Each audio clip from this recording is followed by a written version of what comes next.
ఈరోజు doctor BR Ambedkar Konaseema జిల్లాలో మరి ఏదైతే కొత్తపేట నియోజకవర్గంలో ఉన్నటువంటి పంటలన్నీ కూడా మునిగిపోతూ ఉన్నాయి.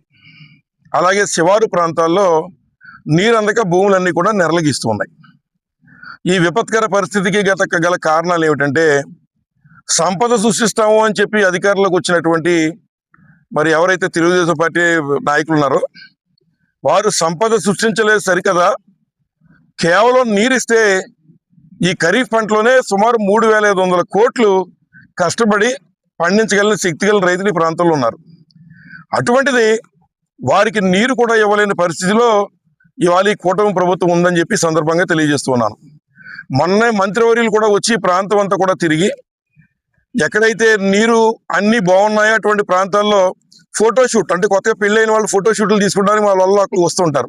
వారితో పాటుగా వీరు కూడా వచ్చి ఫోటోషూట్లు తీసుకుని వెళ్ళారు తప్ప ఎక్కడా కూడా నిజంగా సమస్య ఉన్నటువంటి చోటకి వారు రాకపోవడం దురదృష్టకరం.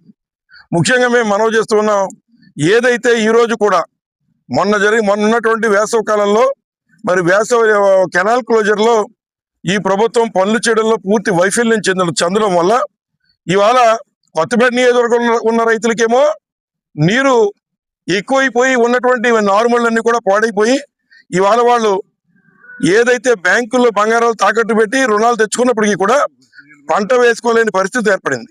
అలాగే కింద ఉన్నటువంటి వారికి నెరలు గీసేస్తూ ఉన్నాయి. దీనికి ప్రధానమైన తప్పు ఎవరిదంటే, ఈ పాలకులు చేసిన తప్పుకి శిక్ష ఇవ్వాలి ఈ ప్రాంతంలో రైతులందరూ కూడా అనుభవిస్తున్నారని చెప్పి మనం చేస్తున్నాం. ఎందుచేతంటే మొన్న వేసవ కాలంలో ఏదైతే ఉన్నటువంటి మధ్యలో ఉన్నటువంటి అడ్డులు తొలగించేటువంటి కార్యక్రమం కనీసం మెయింటెనెన్స్ చేస్తే ఈరోజు నీరందరికీ సమృద్ధిగా అందేది. 11,000 క్యూసెక్లు ఇస్తే ఖరీఫ్ సీజన్లో మనకు చక్కగా నీరు వస్తుంది. కానీ 14,700 ఇచ్చినా మరి నీరు రావట్లేదంటే కారణం మొన్న వేసవ కాలంలో వీరు చేసిన అవినీతి పనులు. ఇవాళ డాక్టర్ బిఆర్ అంబేద్కర్ కోనసీమ జిల్లా ఏదైతే ఈ యొక్క కూటమి ప్రభుత్వం యొక్క అవినీతి కంపులో పంటలు పండించుకోలేని పరిస్థితిలో ఇవాళ మా ప్రాంత రైతులు ఉన్నారు. ముఖ్యంగా ఇక్కడ వాడపల్లి లొల్ల మీ అందరూ చూశారు. అక్కడ ప్రతిసారి మేము శాసనసభ్యులు ఉన్నప్పుడు కూడా ఇబ్బంది ఉంది కాదనట్ల. దానికి 2,90,00,000 పెట్టి మేము సైఫన్లు కట్టేసాం అని వారు చెబుతున్నారు. వారు కట్టిన అవినీతి సైఫన్లు ఇవాళ మరింత ముంపిని తీసుకొచ్చి ఆ ప్రాంతంలో కూర్చోబెట్టింది. ముఖ్యంగా ఈ ప్రాంతంలో రైతులందరినీ మీరు పంటలు మానేయండి, గతంలో మీరు జగన్మోహన్ గారికి ఓటేశారు కదా అందుకే ఎలా ఉందని చెప్పి మంత్రి గారు చల్లగా దాటేస్తూ ఉన్నారు. ముఖ్యమంత్రి ఇవాళ చంద్రబాబు నాయుడు మీరు అనుకోవట్లేదా ఇరిగేషన్ మంత్రి గారిని అడుగుతున్నా. మొన్న మీరు వచ్చి కూడా జగన్మోహన్ గారు కూటమి ప్రభుత్వం మరి గొడ్డల పార్టీ అని మీరు మాట్లాడుతున్నారు. అది గొడ్డల పార్టీ అయితే మీది బూడిద పార్టీ. అంచేత మొన్న మీరు వచ్చినప్పుడు కూడా మీరు మాట్లాడినటువంటివి 2 సంవత్సరాల క్రితం జగన్మోహన్ గారు ముఖ్యమంత్రి కదా అందుకే ఎలా ఉందని చెప్తూ ఉన్నారు. మొన్న వేసవ కాలంలో మీరు పనులు చేయలేదని మీ యొక్క శాఖల అవినీతి కంపు కొట్టేస్తూ ఉంటే ఇదిగో మీ గెజిటెడ్ పేపర్ ఈనాడులో రాశారు. ఏదైతే మొన్న కెనాల్ క్లోజర్ లో మరి జరిగినటువంటి అవినీతి, ముఖ్యంగా ఏదైతే జిల్లా కలెక్టర్ గారిని కూడా అధికారులు మభ్యపెట్టి తప్పుడు నివేదికలు ఇచ్చి మరి ఇక్కడ రైతాంగాన్ని మోసం చేశారని చెప్తున్నారు. మీరు నిజంగా జగన్మోహన్ గారు మాట్లాడేటువంటి మీకేదో దమ్ము సత్తా ఉంటే మీరు ఈ అవినీతి సైఫన్ల మీద లేదా మొన్న జరిగినటువంటి కెనాల్ క్లోజర్ల మీద కలెక్టర్ గారికి తప్పుడు నివేదికలు ఇచ్చినటువంటి వారి మీద మీరు వారి మీద చర్యలు తీసుకునే దమ్ము మీకు ఉందని అడుగుతున్నాం. జగన్మోహన్ రెడ్డి గారు అనే ముందు మిమ్మల్ని 3 వేళ్లు చూపిస్తూ ఉన్నాయి. మీరు మొన్న వేసవ కాలంలో మీరు చేసిన తప్పుకి ఇవాళ ప్రజలు శిక్ష అనుభవిస్తూ ఉన్నారు. నీ పేపర్లో రాశారు క్లియర్ కట్ గా తప్పుడు నివేదికలు కలెక్టర్ గారికి ఇచ్చారట. మరి ఆ రకంగా తప్పుడు నివేదికలు ఇచ్చినప్పుడు మరి మీరు ఏ రకంగా వారి మీద చర్యలు తీసుకుంటారని అడుగుతున్నాం. మధ్యలో ఎవరో కాంట్రాక్టర్ ఉంటే ఆర్ఎండ్బి శాఖ మీదకి ఏంటేటువంటి తాపత్రయం.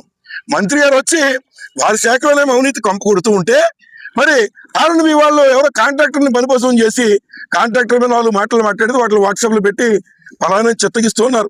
తప్పు ఈ రకమైన కార్యక్రమాలు సుమారు మీ నోటితో మీరు చెప్పారు. 40,000 ఎకరాలు ఇవాళ డాక్టర్ బిఆర్ అంబేద్కర్ కోనసీమ జిల్లా సెంట్రల్ డెల్టాలో మరి ఎంత ఇబ్బంది వచ్చిందంటే దానికి ఇంకా కాలువల మధ్యలో ఈ రకంగా మరి పనులు ఏదైతే కాలువలో పూడికతీతలు తీయకని మీరు చెప్తున్నారు. మరి అది చేయాల్సింది మీ డిపార్ట్మెంట్ ద్వారా ఆర్ఎండ్బి ద్వారా అడుగుతున్నాం. ఒకవేళ ఆర్ఎండ్బి వాళ్ళు ఎక్కడైనా రిటైనింగ్ వాళ్ళు కట్టేస్తూ ఉంటే పర్మిషన్ ఇచ్చేటువంటి వాళ్ళు ఎవరిని అడుగుతున్నాం. ఒకేలా పర్మిషన్ లో మీ శాఖ తెలియకుండా ఇస్తే మరి మీకున్న అధికారులు ఏం చేస్తున్నారు? మీకున్న అధికారులు మేము 30వ తారీఖున కాలువలు ఇస్తున్నాం, నీళ్లు రావాలి, రైతుల చేలకు నీరు వెళ్ళాలి కాబట్టి మధ్యలో మట్టి అడ్డుంటే వాటిని తొలగింపులు చేయకపోతే తూడులు తీయకపోతే రేపు నీరుందనేటువంటి కనీస జ్ఞానం మరి మీకు లేదని అడుగుతున్నాం. అంచేత ఎప్పటికైనా మీరు ఇవన్నీ కట్టిపెట్టి ఇప్పటికీ జూన్ 10వ తారీఖు ఇక్కడికి మళ్ళేసుకునేటువంటి పరిస్థితి. ఇవాళ జూలై దాటిపోతుంది, అయినా కూడా ఇంకా మళ్ళేసుకోలేని పరిస్థితుల్లో రైతులు ఉన్నారు. కాబట్టి మమ్మల్ని ఏమీ అడగలేదు, యూరియా ఇచ్చే శక్తి మీకు లేదు. యూరియా కావాలంటే యాప్లు పెట్టి వారిని అధోగతి పాలు చేస్తున్నారు. అలాగే సాగునీరు అడిగితే మీరు చేయలేని పరిస్థితి. అలాగే తాగునీరుకి అనేక చోట్ల ఇబ్బందులు పడే పరిస్థితి ఏర్పడింది ఇవాళ అంబేద్కర్ కోనసీమ జిల్లాలో. కాబట్టి మీరేంటే స్ట్రైట్ గా అడుగుతున్నా, మీ శాఖ మంత్రి గారు వచ్చి వెళ్ళిపోయిన తర్వాత ఏం జరిగిందంటే, ఎక్కడెక్కడైతే మేము కూడా తిరిగి ప్రతిపక్షంగా మా పాత్ర మేము పోషించి విషయాలు వారి దృష్టికి తీసుకెళ్ళాము, వాటి మీద కనీసం చర్యలు తీసుకుంటారంటే ఇప్పటి వరకు లేదు. కానీ నేను స్టేట్మెంట్ చూశాను, జిల్లా కలెక్టర్ గారు ఏదో స్టేట్మెంట్ ఒకటి ఇచ్చారు. అది ఏమిటంటే, ముందు ఇమీడియట్ గా ఎక్కడెక్కడ ఆక్రమణ ఉందో 15 రోజులు అన్ని తీయించేయండి, 15 రోజులు అన్ని తీయించేసి నీరు ఇచ్చేయండి అనేటువంటి మాట ఏదో చెప్తున్నారు అధికారులు. ముందు మీరు తీయించాల్సి వస్తే ఇక్కడ ఏదైతే ఆత్రేయపురంలో ప్రాజెక్ట్ వైస్ ప్రెసిడెంట్ గారు ఉన్నారు, వారు ఇక్కడ ప్రభుత్వ బ్రాందీ షాపు ఆక్రమణలో పెట్టి నడుపుతున్నారు. కంప్లైంట్ కూడా వారి మీ project director project vice president గారు మరి వారు చెప్పినట్టు ముందు బ్రాందీ షాపులు నడుపుతున్నారు. మరి వాటి మీద కూడా చర్యలు తీసుకోమని మీ గ్రీవెన్స్ కి పెట్టారు. ఇప్పటివరకు అది పరిష్కారం కాలేదు. కానీ ముందు ఉన్న ఆక్రమణలన్నీ పైన తొలగించినది, గొట్టు మీద ఉన్న ఆక్రమణలు కాదు. ముందు నీటిలో ఉండిపోయిన మట్టి, ఎక్కడైతే తోరలో ఉండిపోయిన మట్టి కానీ లేదా ఉన్నటువంటి లాకుల దగ్గర ఉన్నటువంటి మట్టులు కానీ కింద ఉన్న మట్టిని తొలగించాలి. అది వేసవకాలంలో చేయాలి. ఏదైతే ఏదో అన్ని అయిపోయిన తర్వాత ఏదో చేతులు పట్టుకున్న చందంగా ఇవాళ పైన షో చేసేటువంటి కార్యక్రమం, మేము ఎక్కడికి వెళ్తే అక్కడ ఇరిగేషన్ అధికారులు మిషన్ పంపించడం, అక్కడ మేము ఉన్నంతసేపు షో చేసి వెళ్ళిపోవడం తప్ప ఇప్పుడు కూడా ఈ ప్రభుత్వం ఎటువంటి చర్యలు తీసుకోలేదు. కాబట్టి ఇప్పటికైనా రైతును మోసం చేయడం మానేసి మీ కూటమి ప్రభుత్వం కానీ అధికారులు కానీ ఇప్పటికైనా నిక్కర్చిగా వారి నీరు వచ్చేటువంటి కార్యక్రమం మీద దృష్టి పెట్టమని కోరుతున్నాం. అలాగే మంత్రి గారు నేను డబ్బు ఇచ్చాను అన్నాడు. మంత్రి గారిని పోలీస్ స్టేషన్లో కంప్లైంట్ ఇవ్వమని కోరుతున్నా. ఎవరో మరి ఇరిగేషన్ మంత్రి గారిని మీరు పోలీస్ స్టేషన్లో కంప్లైంట్ ఇవ్వండి. మీరు మొన్న వచ్చాడు చాలా వివరంగా చెప్పారు, నేను నిధులు ఇచ్చాను బాబో ఏమైపోయినాయి నిధులను అడుగుతున్నారు. మీరు ఇచ్చిన నిధులు సక్రమంగా ఖర్చు పెట్టి ఉంటే ఇవాళ ఈ ప్రాంతంలో ఈ ఇబ్బంది రైతులకు వచ్చి ఉండేది కాదు. మరి మీరు ఇచ్చిన డబ్బు ఏమైపోయిందో తేల్చండి, పోలీస్ స్టేషన్లో కంప్లైంట్ ఇవ్వండి ఇరిగేషన్ మంత్రి గారు. నేను ప్రతి నియోజకవర్గానికి 3 కోట్లు ఇచ్చానని చెప్పి వెళ్ళారు. 353 కోట్లు ఒకటి ఇచ్చాను, నియోజకవర్గానికి 3 కోట్లు చెప్పిన ఒకటి ఇచ్చాను అని చెప్తూ ఉన్నారు. ఇవాళ మీ గెజెట్ పేపర్లో 9 కోట్లు ఇచ్చానన్నారు. ఏమైపోయింది 9 కోట్లు? ఇరిగేషన్ మంత్రి గారు దయించి పోలీస్ స్టేషన్లో కంప్లైంట్ ఇవ్వాల్సిందిగా కోరుతున్నా.